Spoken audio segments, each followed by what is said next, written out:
La Iglesia Católica tiene un pecado que no ha querido purgar, que ha dejado miles de víctimas en el mundo, que ha encubierto por décadas y que hasta ahora, si acaso, está empezando a atacar. El abuso sexual de niños y adolescentes por parte de los sacerdotes. Este claramente no es un problema nuevo, pero se van a sorprender cuando vean qué tan viejo es. En el siglo IV ya había órdenes de castigar a latigazos a los clérigos que violaran menores, lo que significa que ya había casos que atender. En el siglo XVII, el padre Stefano Cherubini, en Italia, era conocido por violar niños a diestra y siniestra, mientras que otro padre, José Calasanz, le pedía comedidamente a quienes intentaran denunciar a Cherubini que se mantuvieran en silencio para que su orden religiosa y la iglesia quedaran impolutas. Y San José de Calasanz es el patrono de mi colegio, jamás se les ocurrió decirme esa vaina. Vean, lo peor es que esto sigue hasta nuestros días. En septiembre de 2018, hace un ratico, el sacerdote chileno Fernando Karadima fue expulsado por abusar de decenas de sus alumnos en la iglesia, y hace solo unos meses el cardenal George Pell, que era la mano derecha del Papa Francisco, fue condenado por violar a 2 niños. Esto no se trata solamente de algunas manzanitas podridas en la iglesia. Entre 1950 y 2002, casi 4.500 clérigos tuvieron denuncias por abusos sexuales. ¡4.500! Y los casos por violación se multiplican y se multiplican. En Colombia, donde apenas se está abriendo el tema, se habla de más de 100. En Pensilvania, Estados Unidos, ha habido al menos 1.000. En Alemania se han registrado al menos 3.700. Y en Irlanda, hasta el año 2000, se registraban 35.000. De hecho, según datos recientes, cada año hay entre 400 y 500 denuncias por violaciones de niños por parte de sacerdotes en el mundo, sin contar los miles y miles que prefieren no denunciar. Este es un crimen implacable y con víctimas muy específicas: los niños, quienes tienen contacto frecuente con los curas porque van a misa, a las escuelas eclesiásticas y sobre todo trabajan como monaguillos en esas parroquias, que vienen por lo general de familias de escasos recursos o rotas por conflictos emocionales. Todo eso los hace vulnerables y manipulables, y el sacerdote decide aprovecharse de eso. Se ganan su confianza y su aprecio, se vuelven los amigos a los que les cuentan sus secretos, los llevan a su comedor y dormitorio, les hacen creer que estas invitaciones solo se las hacen a personas especiales, y al final, traicionando todos sus principios, los manosean o los violan. A eso no se refería Jesús cuando dijo: dejad que los niños vengan a mí. Pero además de violarlos, hacen todo lo posible por encubrir sus porquerías. Comienzan primero con argumentos demenciales. Dicen,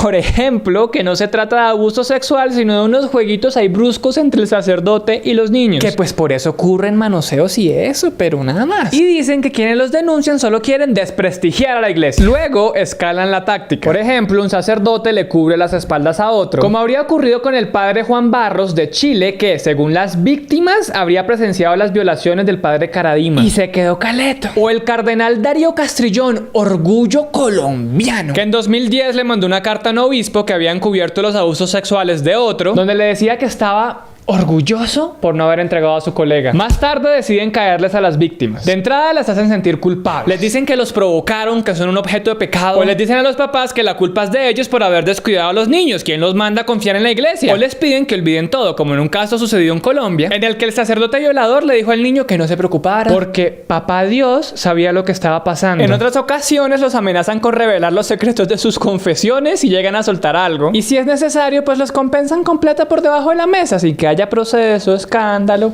nada. Con el compromiso de que anden con la boca bien cerrada. Lueguito se arman con estrategias más desesperadas. Por ejemplo, destruir los archivos, como de hecho sucedió, según contó un padre alemán, con miles de denuncias que fueron desaparecidas en el Vaticano. Y cuando ya se ven arrinconados y cuando ya no hay nada que hacer, se encierran en su castillo de oro y no dejan que nadie entre. Ponen todos sus archivos y registros de denuncias bajo llave y nadie, salvo ellos, pueden investigar o juzgar, como pasó en España cuando la justicia decidió investigar decenas de casos de abuso sexual, y de 70 sedes de la Iglesia Católica solo 3 entregaron la información. 3. ¿Les parece terrible que una iglesia que se las da del faro moral de la humanidad haga tremendas cochinadas? Pues aguanten, porque de hecho nos falta una táctica que es política del Vaticano. En 1962 el Papa Juan XXIII les ordenó a todas las iglesias del mundo que mantuvieran bajo estricto secreto todas las denuncias de abuso sexual que llegaran a sus manos, en silencio. Si algún sacerdote hablaba en público, podía ser excomulgado. Además de eso, cada vez que recibieran una denuncia, los sacerdotes debían obligar a los denunciantes a hacer un voto de silencio. Usted se queda calladito y esto de aquí no sale. Y esa orden, hasta donde se sabe, sigue vigente. O por lo menos el hoy Papa Emérito Benedicto XVI la utilizó en una carta hace apenas algunos añitos para ordenarles a todos los obispos del mundo que mantuvieran el asunto de puertas para adentro. Tan considerado el viejito. En esas vamos, violan a miles de niños y hay una ley de silencio para que nadie sepa qué pasó. Pero además de todo esto, tienen el hábito inmundo de no castigar el crimen, incluso cuando lo descubren. A los padres acusados o involucrados en violaciones los envían a retiros espirituales para que reflexionen. Los suspenden por un tiempo o los reasignan a otra parroquia. Esto fue lo que pasó con un cura acá en Colombia que fue suspendido después de 2 denuncias de abuso a menores, pero cayó parado como el gato porque con todo y suspensión fue reubicado en la parroquia de Brooklyn en Nueva York, con el visto bueno del arzobispo de Medellín, que además sabía de las denuncias. Es un descaro, lo terminaron ascendiendo. Ay, ¿y qué hacemos con ese man? 2 chinos, imagínense. Sí, eso está como grave y la gente está emberracada, ¿no? Bueno, castiguémoslo, mandémoslo para Nueva York. ¿Quién no andaría a sus anchas si sabe que al final no le va a pasar un rabo? Máximo, así como ya muy máximo,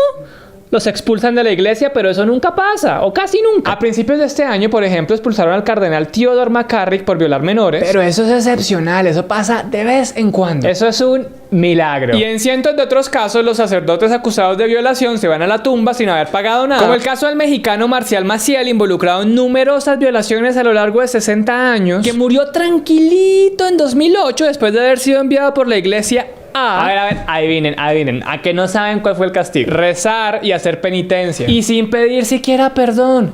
Nada. Pero la iglesia católica, que protesta a morir en otros temas como el aborto, en estos casos se pone bien tibia. El Papa Juan Pablo II miró para otro lado e incluso protegió y ascendió a sacerdotes con acusaciones de abuso. Benedicto XVI habló del tema, se reunió con víctimas, pero era muy reticente a poner a los violadores frente a la justicia. Y el que más se ha metido en el asunto es Francisco, que ha aceptado públicamente que hay un problema con el abuso de menores en la iglesia y que a principios de este año convocó un congreso para tratar este tema y al que asistieron víctimas, investigadores y sacerdotes. Todo muy bonito, muy decorado, excelente la comida, la música, las bombas. Pero Francisco todavía sigue debiendo mucho y mandando señales contradictorias. Por los días en que hacía ese congreso, por ejemplo, dijo que no había que exagerar las expectativas porque es que el problema del abuso continuará porque es un problema humano. Traducción: resignémonos, es natural, van a seguir violando niños. Y mandó otras señales extrañísimas cuando defendió a un cura chileno acusado de encubrir violaciones, por lo que le tocó salir a pedir perdón después, pero el daño ya estaba hecho. Y cuando decidió no recibir la renuncia de un cura francés condenado por encubrir a un cura violador, porque él creía en la presunción de inocencia. Al fin, ¿qué, Francisco? ¿De qué lado está? ¿Del lado de las personas que piden soluciones para este desastre, entre los cuales hay millones de creyentes católicos, o del lado de quienes de un modo u otro minimizan el problema? El Papa parece olvidar que esto es un abuso de poder, porque es que no se trata solo de que un sacerdote se le vaya la mano. Parece que violarán a los niños para tener dominio sobre ellos, para manipularlos y para así tener un rebaño obediente. Hasta ya se han pervertido esos sacerdotes. Utilizan su autoridad para convertir a los niños en esclavos sexuales. ¿Será que la iglesia no le está enseñando a esos sacerdotes a conocer sus límites? Después de tantos siglos de abusos y a pesar que la justicia ordinaria se ha ido metiendo poquito a poquito en estos casos y ha empezado a sancionar a la iglesia, no parece que las lógicas vayan a cambiar. La iglesia sigue sin comprometerse a buscar las raíces de este problema, o las está buscando en donde no es. Parece que nos vamos a quedar esperando por los siglos de los siglos.